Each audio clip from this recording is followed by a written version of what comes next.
নারায়ণগঞ্জের রূপগঞ্জে পুকুরে গোসল করতে নেমে পানিতে ডুবে ফারিয়া ও টুম্পা নামে দুই স্কুল শিক্ষার্থীর মর্মান্তিক মৃত্যু হয়েছে।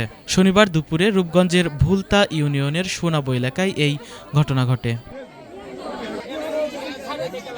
নিহত শিশু ফারিয়া সুনামগঞ্জ দিরাই থানাধীন ধনপুর এলাকার দিন ইসলামের মেয়ে।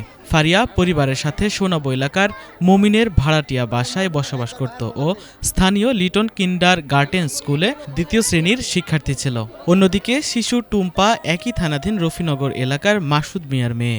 টুম্পাও তার পরিবারের সাথে একই এলাকার আলাউদ্দিনের বাসায় ভাড়া থাকত। টুম্পা লিটন কিন্ডার গার্টেন স্কুলে প্রথম শ্রেণীর শিক্ষার্থী ছিল। তাদের উভয়ের মা বাবা গার্মেন্টস শ্রমিক। প্রত্যক্ষদর্শীরা জানান, শনিবার দুপুরে সোনাবো এলাকায় শিশু ফারিয়া ও টুম্পা বাড়ির পাশে একটি পুকুরে গোসল করতে নামে। এ সময় ফারিয়াকে পুকুরের পানিতে তলিয়ে যেতে দেখে টুম্পা তাকে বাঁচাতে গেলে তারা দুজনই তলিয়ে যায় পানিতে। এরপর থেকে তারা নিখোঁজ ছিল।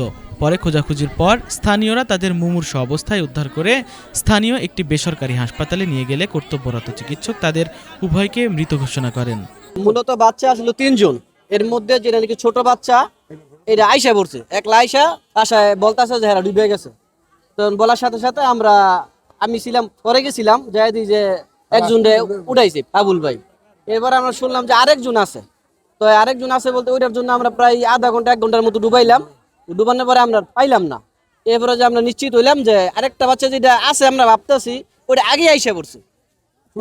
এরপরে আমরা নিয়েছি আর কি। তো আমরা মোটামুটি লাস্টে 4-5 জনের মতন অনেক ডুবাডুবি করছি। ডুবাডুবি করার পরে এই পরিস্থিতি। এর মধ্যে 2 জন আর কি মারা গেছে, 1 জন আর কি জীবিত রয়ে গেছে।